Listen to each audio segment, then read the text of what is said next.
Bonjour tout le monde, je suis Leslie Dumex, make-up artiste parisienne et aujourd'hui je vais vous faire une vidéo sur les pinceaux.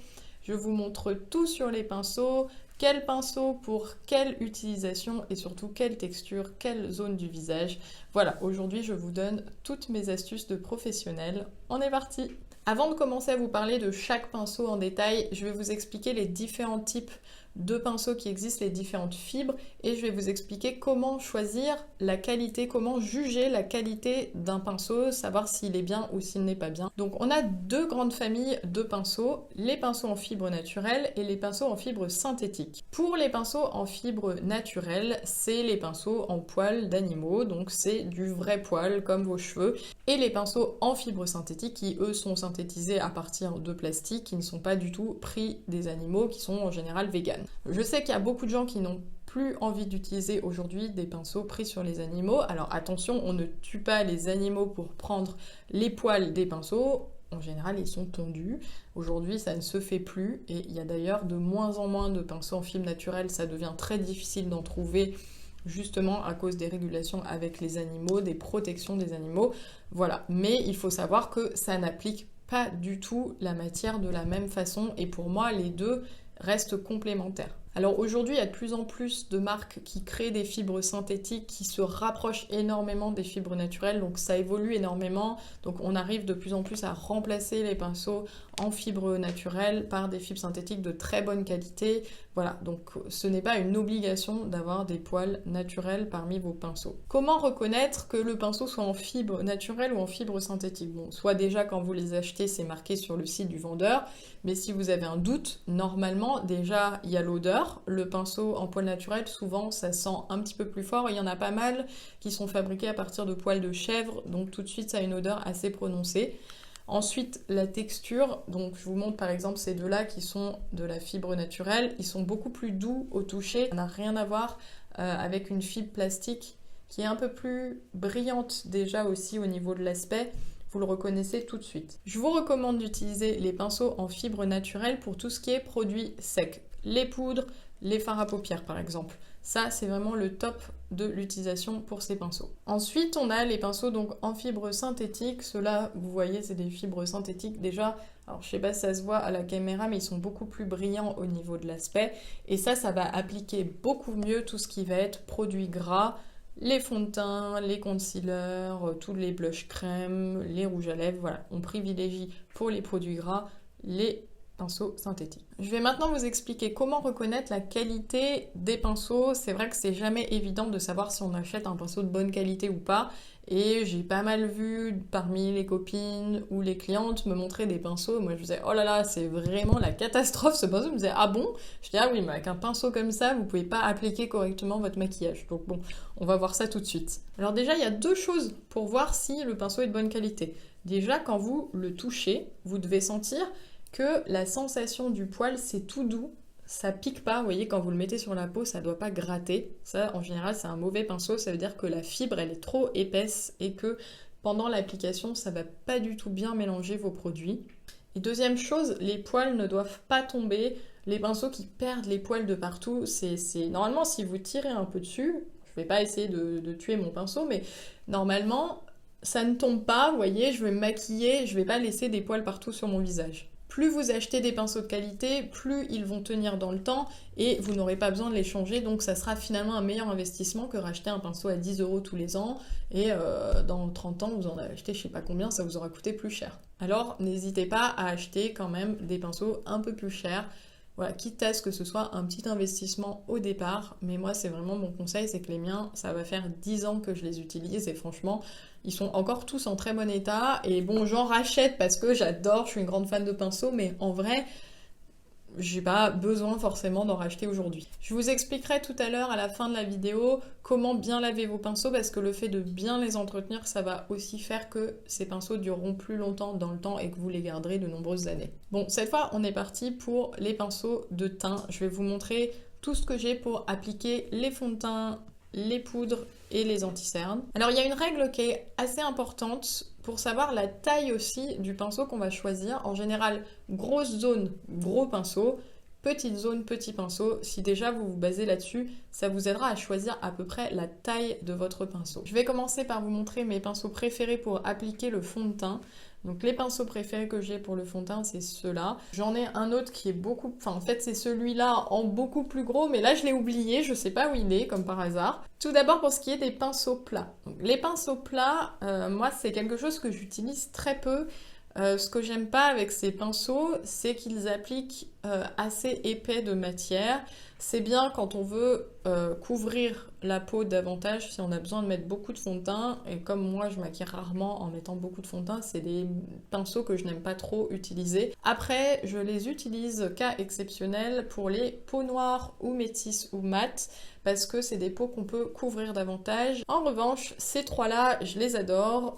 Ça, c'est un pinceau de chez La Mer. Alors celui-là, il est assez cher, mais franchement, la matière, elle est assez incroyable. Et pareil, je l'ai depuis longtemps et je l'utilise pour moi personnellement parce que j'adore me maquiller avec.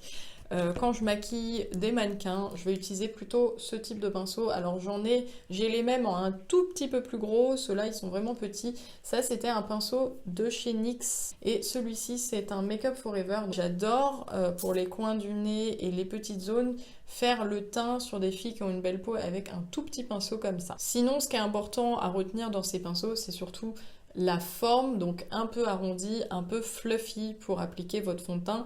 Et ça va permettre de super bien dégrader en tapotant la matière. Ça, c'est vraiment... ces pinceaux, c'est idéal. Voilà, donc pour le teint, mes préférés, rond, fluffy, je l'ai déjà dit, mais je le répète. Et pour tout ce qui va être anti-cerne, correcteur, c'est un peu la même chose. Soit j'utilise des pinceaux un peu comme ça avec mes concealers, je viens faire les coins de nez et sous les cernes, soit j'en ai des un peu plus fins, un peu plus pointus, d'autres formes, un peu comme celui-là, qui est d'ailleurs de chez Make Up Forever aussi, qui est la même matière exactement que lui. Et celui-là, pour appliquer l'anti-cerne, pour fondre l'anti-cerne, d'ailleurs je l'avais utilisé dans ma vidéo sur les cernes, il est vraiment bien. Pour appliquer l'anti-cerne, je privilégie des pinceaux plats en fibres synthétiques. Donc tout ce qui était pinceau pour le teint, comme c'est des crèmes et des produits gras, c'était des fibres synthétiques. Donc ceux-là, c'est mes petits pinceaux préférés pour l'anti-cerne. C'est des petits pinceaux plats qui sont assez précis. Ça me permettra de soit dessiner une ligne, soit faire un aplat. Et ça permet de déposer la matière. Alors c'est pas indispensable parce que maintenant il y a des embouts sur les anti-cernes, donc vous pouvez déposer la matière avec votre anti-cerne, votre applicateur directement et venir dégrader avec un pinceau un peu plus de ce type que je vous ai montré juste avant. Pour dégrader votre anti-cerne, il y a aussi celui-là que j'adore, ça c'est un pinceau Chanel. Un peu fluffy, tout doux, il est vraiment super bien au niveau de la fibre pour le dégrader sous les yeux, ça peut être le coin des lèvres, voilà, ça c'est assez sympa pour l'anti-cerne. Il y a aussi ce pinceau que je vous ai pas montré qui est super bien pour les cernes parce qu'en fait il est biseauté et il épouse vraiment la forme du cerne. Celui-là c'est un pinceau de chez Zoeva, j'adore cette marque de pinceau et c'est le numéro 146, le Concealer Perfector. On a fait un petit peu le tour de mes pinceaux fond de teint. Alors pour tout ce qui va être correction, il y a aussi, j'adore avoir des petits pinceaux tout petits comme ça et ça va vraiment me permettre de venir travailler si j'ai un petit bouton, une petite tache, une petite correction, d'être un peu plus précise au niveau du teint. Je vais utiliser un peu ce type de tout petit pinceau pointu. Ensuite, pour la poudre, je vais utiliser là des pinceaux un petit peu plus gros, plus fluffy. Et là, comme je vous disais, plutôt de la fibre naturelle. Alors, je dis ça, mais il me semble que celui-là, d'ailleurs, c'est synthétique, mais ça va, la qualité est assez bonne. Et donc, je saurais même plus vous dire, maintenant ils sont tellement bien faits, lesquels sont naturels, lesquels sont synthétiques. Ça va être très compliqué pour moi. Je continue de tous les sortir, j'en ai beaucoup pour la poudre, j'ai à peu près tout ça et ça c'est vraiment mes favoris. Vous devez d'ailleurs souvent les voir dans mes tutos Instagram parce que j'utilise beaucoup ceux-là qui sont des pinceaux de chez La Bouche Rouge. Je les adore, je trouve qu'ils sont vraiment hyper bien au niveau de la qualité et la texture, enfin ils sont tout doux, ils sont vraiment super. Souvent, quand je veux poudrer sous les yeux, j'ai un pinceau d'une taille un petit peu plus petite qui va être plutôt mon pinceau précision pour poudrer sous les cernes. J'ai des pinceaux comme ça, donc pareil, fibre naturelle, un peu plus petit. Celui-là biseauté de chez Fenty, il est vraiment bien parce qu'il a vraiment la forme du cerne et je viens tapoter comme ça et ça applique pile poil là où il faut. Donc pareil, celui-là, c'est un pinceau de chez Anastasia Beverly Hills, il est vraiment sympa. Bon, ça, malheureusement, je pourrais pas vous dire où le trouver parce que je l'avais eu à l'école de maquillage il y a fort longtemps et on peut pas l'acheter, mais sinon, il y en a plein, il y a plein de marques qui font un peu le même genre de pinceau. Ça, c'est mes deux pinceaux de chez La Bouche Rouge. Alors celui-là, je vais plutôt l'utiliser pour appliquer la poudre matifiante sur des grandes zones. Et celui-ci, je vais l'utiliser davantage pour tout ce qui va être blush, contour, parce qu'il est un peu plus plat et il n'a pas la même façon d'appliquer les poudres. Pareil pour ces deux-là, quand ils sont un petit peu plus arrondis comme ça, c'est des pinceaux que j'aime bien utiliser pour la poudre libre ou la poudre matifiante. Et aussi, je peux faire éventuellement un peu de contouring avec ces gros pinceaux, puisque ça va couvrir des zones un peu plus larges. Pour les pinceaux biseautés comme ceux-là, ça va très bien pour faire le blush, pour faire les contourings aussi, pour creuser au niveau des joues ou pour appliquer voilà, sur des zones un petit peu plus spécifiques. Ça va apporter un peu plus de précision lorsque le pinceau est biseauté. Vous avez également des pinceaux qui sont un petit peu plus plats, toujours fluffy, doux, mais un petit peu plus plats. Et pareil, ça peut permettre de venir tapoter sur des zones un peu plus petites, par exemple le contour des yeux, le menton et la zone du front entre les deux yeux. Donc ça c'était pour mes pinceaux fond de teint et poudre. Les indispensables selon moi, ça serait d'avoir un bon pinceau d'application fond de teint comme le Make Up Forever qui est assez fluffy, assez rond, ou celui de la mer. Bon, forcément le Make Up Forever est beaucoup moins cher et encore moins cher, ça serait le NYX, c'est vraiment premier prix, mais voilà, on n'a pas le même niveau de qualité, ça c'est certain. En tout cas, un pinceau fond de teint, c'est indispensable. L'application du fond de teint au doigt, il y en a qui le font, mais moi personnellement, j'ai jamais réussi à avoir une aussi belle application avec le doigt qu'avec des pinceaux. Le pinceau concealer, comme je disais tout à l'heure, c'est pas un essentiel, c'est pas un indispensable, donc je privilégierais plutôt le pinceau fond de teint, éventuellement celui-là pour venir dégrader sous les yeux, mais ça c'est une des rares choses que je peux encore faire avec le doigt en tapotant pour dégrader le concealer. En revanche, je le fais sur moi au doigt, mais alors quand je maquille quelqu'un, je fais tout au pinceau, j'utilise jamais mes doigts quand je maquille, c'est très rare. Ensuite, deux pinceaux pour le teint, pour la poudre, ça, alors éventuellement vous pouvez utiliser le même pinceau pour la poudre libre transparente que celui que vous allez utiliser pour votre blush et votre bronzer. En revanche, vous aurez besoin, si vous n'en avez qu'un, de le laver à chaque fois que vous l'utilisez pour la poudre transparente parce que sinon il aura plein de matière, de blush, plein de couleurs et vous devrez le laver plus souvent. Après moi de toute façon je lave très régulièrement mes pinceaux, mais pour ce qui est des poudres, en tout cas quand vous en avez deux, voilà, ça vous évite un petit peu des lavages intermédiaires. Voilà tous les pinceaux que j'ai pour les yeux, j'en ai pas mal, j'en ai même plus en vrai, mais c'est globalement ceux que j'utilise le plus quand je maquille. Je vais vous les montrer tous en détail. Ça, c'est un pinceau de chez Zoéval, numéro 142, concealer quelque chose, c'est effacé, donc je ne saurais pas vous dire. Ça, c'est un pinceau que j'utilise pour appliquer les basses paupières et tout ce qui va être fard gras en général. Si je fais un dégradé, par exemple, de couleur pastel ou de couleur crème, en tout cas, donc tous les matières, les produits gras et crème qui vont sur les paupières. Ensuite, j'ai des pinceaux comme ceux-là, ça c'est des pinceaux plats.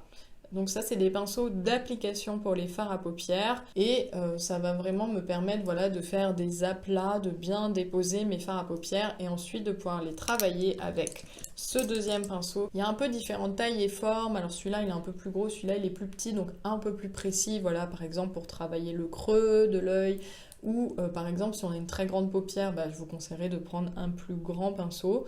Ce petit pinceau fluffy, c'est vraiment indispensable pour bien fondre les fards à paupières et faire un très joli dégradé sans faire de taches. Ensuite, j'ai des pinceaux un petit peu plus arrondis comme ceux-là. Ça va être des pinceaux qui me permettront de travailler des zones plus précises. Par exemple, celui-là, je l'aime énormément pour les ras de cils parce qu'il est très fin et il va bien déposer un petit liner un peu fondu par exemple. Et pareil pour les petits pinceaux comme ça va bien aussi pour le dessous, le bas de l'œil. C'est plus précis où ça me permet de dégrader aussi des ombres un peu plus fumées au ras de cils. Pareil que pour celui-là, mais lui il est un peu plus pointu, donc voilà, c'est pas exactement la même application. Ça, ce pinceau pointu, c'est le pinceau Chanel, d'ailleurs eux ils l'appellent le eyeliner pinceau, donc voilà, je l'ai pas utilisé de travers. Ensuite, celui-là, c'est un MAC. Il y a exactement les mêmes chez Zoeva. D'ailleurs, en ce moment, j'ai beaucoup de MAC, mais je préfère largement la matière des Zoeva parce que MAC, ils ont changé leurs pinceaux qui étaient à l'époque naturels, qui sont devenus tous en fibre synthétique. Mais j'aime pas les nouvelles fibres qu'ils ont créées, donc je préfère, j'ai remplacé par les Zoeva. Et celui-là, c'est un petit de chez Make Up Forever. Alors pareil, ça, c'est des fibres synthétiques, donc c'est vrai que ça marche mieux avec les fards gras que les fards poudre. Et pour mes fluffy blancs, pareil, c'est tous des pinceaux de chez Zoeva. Ils sont top, top, top. J'ai pas trouvé mieux, en tout cas pour le moment, en termes de pinceaux blancs fluffy comme ça dans d'autres marques. Après, j'ai des choses aussi comme ça, un peu le même style que le blanc au départ, très plat, très petit, tout fin. Donc ça, pareil, des pinceaux très précis pour le dessous de l'œil, pour les petits ras de cils. Ça permet vraiment de venir bien au ras ici à l'intérieur, à l'extérieur. Voilà, c'est vraiment pour de la précision. Donc c'est pas des indispensables, ces derniers pinceaux que je vous montre. Mais c'est sympa quand on aime bien se maquiller, qu'on veut faire un peu des ras de cils, des choses comme ça. Donc, parmi tous ces pinceaux aux yeux, s'il y avait un seul pinceau dont je ne pourrais pas me passer, c'est le blanc fluffy, c'est celui-là. Voilà, donc pour un kit de débutant, je rajouterais, alors peu importe hein, que ce soit le petit fluffy ou le gros fluffy, en tout cas, je prendrais 2 pinceaux comme cela pour débuter, pour avoir 2 basiques avec lesquels je peux tout faire. On va maintenant parler des pinceaux pour les sourcils. Moi, je mets ça dans la catégorie des yeux. J'ai des pinceaux comme ça. Alors, il y a 2 types différents. Attention à ne pas vous tromper parce que souvent, on ne fait pas trop la différence entre ces 2 pinceaux qui sont bien différents. Il y en a un qui est en fibre un peu plus naturelle et celui-là, il est en fibre synthétique. Et donc ça, c'est un pinceau pour le liner. Donc ne vous trompez pas. Moi, j'aime pas trop faire mes liners avec des pinceaux biseautés, mais bon, il y a des gens qui aiment bien. Après, c'est voilà, chacun sa technique, hein. Tout est possible, sauf que voilà, on prend ce qu'on préfère faire. Donc moi j'aime bien celui-là pour les sourcils qui a un pinceau avec plein de petits poils qui partent dans tous les sens, pas comme celui-là. Du coup j'ai oublié de vous dire pour les pinceaux liner, alors moi j'utilise souvent un pinceau comme ça, très fin, très précis. Celui-là c'est un pinceau pro, donc il vient de chez Numérique Proof. Je sais pas vraiment où ça s'achète d'ailleurs, dans les boutiques conventionnelles, peut-être en ligne, j'en sais rien. Mais on en trouve pareil dans beaucoup de marques. C'est vraiment juste un pinceau fin et pointu et légèrement souple. Je fais rarement mes liners avec les embouts qui sont directement dans les liners. En général, je le mets sur ma main et je réutilise ça. C'est toujours beaucoup plus précis. Parmi mes pinceaux sourcils, alors là, ils sont un peu abîmés. Enfin, que j'arrête. Le problème, c'est comme c'est dans les deux sens, je les mets dans mes peaux et ça me les abîme quand ils sont sur la partie du poil. Pour l'application des poudres pour remplir tout simplement le sourcil, j'aime bien utiliser ce type de pinceau qui est biseauté, qui est précis. Il y en a même des encore plus petits, ça c'est un peu en fonction de la taille et du volume de vos sourcils, mais ça permet vraiment de déposer la matière et de dessiner vos sourcils. Ensuite, en général, il y a un petit goupillon. Moi, je les ai aussi séparément. Ça, c'est indispensable d'avoir un goupillon pour bien brosser son sourcil. Et si vous d'ailleurs vous le faites au crayon, ça va vraiment venir fondre un peu la matière et permettre de l'étaler et vous n'aurez moins les traces de crayon dans le sourcil. Donc ça, indispensable pour faire ses sourcils, au moins le goupillon si vous le faites au crayon, sinon un petit pinceau de précision comme ça pour le redessiner. Pour les pinceaux lèvres que je préfère, donc j'ai ces 4 pinceaux. Ça c'est un pinceau, c'est ce que je disais tout à l'heure, je l'utilise aussi pour les corrections de teint, donc je sais plus d'où il vient, très bonne question. Celui-là c'est un pinceau de chez Cosette, il est assez sympa parce qu'il est bien précis au niveau de la pointe. Et j'en ai aussi chez Make Up Forever, ils sont pas mal. Et plus précis, plus petit pour les coins, les petites bordures. J'aime beaucoup celui de chez La Bouche Rouge. Donc ça, c'est mes 3 pinceaux préférés pour les lèvres. Alors, franchement, je trouve qu'un pinceau lèvres, quand on met des rouges à lèvres de couleur, c'est indispensable. Appliquer un rouge à lèvres rouge comme ça à l'arrache, ça marche pas, vous aurez jamais une belle bouche. Moi, je refais toujours tous mes dessins au pinceau. Ça, c'est le tips de pro, on va dire, pour bien appliquer son rouge à lèvres. Il y a un petit outil que je vous ai pas montré, ça c'est pour les cils. Ça fait un peu engin de torture parce qu'il y a des pics en métal de ce côté et qu'on va vraiment venir brosser. Alors ça vient séparer les cils, mais c'est top quand il y a des paquets et qu'on aime avoir des cils bien définis et bien séparés. Voilà, ça c'est le petit, on le trouve chez Make Up Forever, on le trouve aussi dans beaucoup d'autres marques. Voilà, en conclusion, parmi tous mes pinceaux, donc voilà, pour les yeux, j'ai beaucoup de choses de chez Zoeva, mais leurs pinceaux teints sont aussi super. Il y en a des bien chez MAC, il y en a des chez Make Up Forever. Voilà, La Mer c'est plus cher, mais leurs pinceaux sont aussi géniaux. Il y a aussi Sisley qui fait des très bons pinceaux que j'adore. J'en ai pour le teint, j'en ai pour l'application des concealers. Et après, il y en a dans beaucoup d'autres marques peut-être moins chères, mais voilà, attention à la qualité. Je vous avais dit que je vous parlerai aussi de l'entretien et du nettoyage de vos pinceaux. Ça, c'est indispensable pour les conserver plus longtemps. Donc moi, tous mes pinceaux, déjà, je les nettoie après chaque utilisation. Bon, bien sûr, parce que entre chaque fille, déjà, en termes d'hygiène, c'est bien de les nettoyer. Mais pour les miens, en tout cas, c'est minimum une fois par semaine.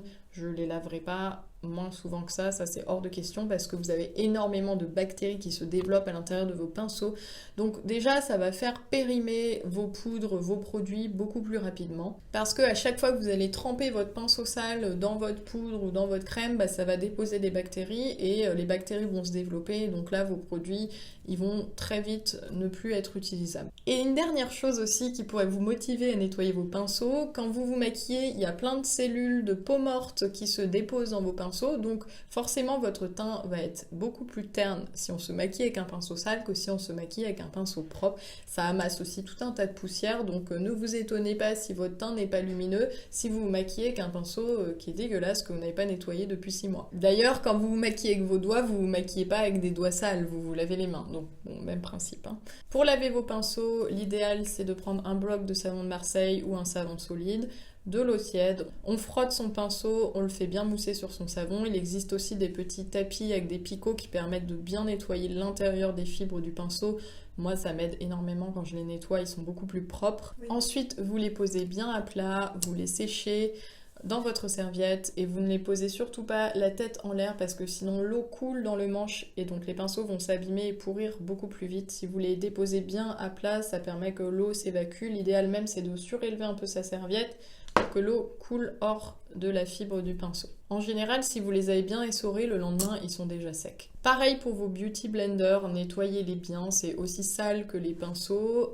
C'est sûr par contre que le beauty blender, ça utilise un peu plus, ça absorbe plus de fond de teint quand on se maquille. N'oubliez pas de le mouiller, ça s'utilise humide, ça s'utilise pas sec, sinon ça absorbe tout votre fond de teint.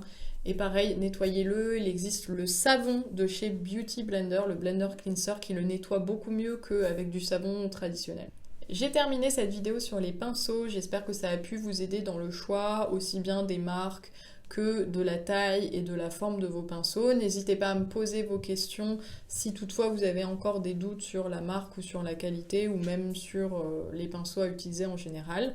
Si cette vidéo vous a plu, n'hésitez pas à me mettre un pouce bleu et à venir me suivre sur mes autres réseaux sociaux comme sur Instagram où je fais d'autres vidéos régulièrement. Et comme ça, vous verrez aussi les futurs contenus qui vont sortir. On se retrouve très prochainement pour d'autres vidéos. Au revoir tout le monde!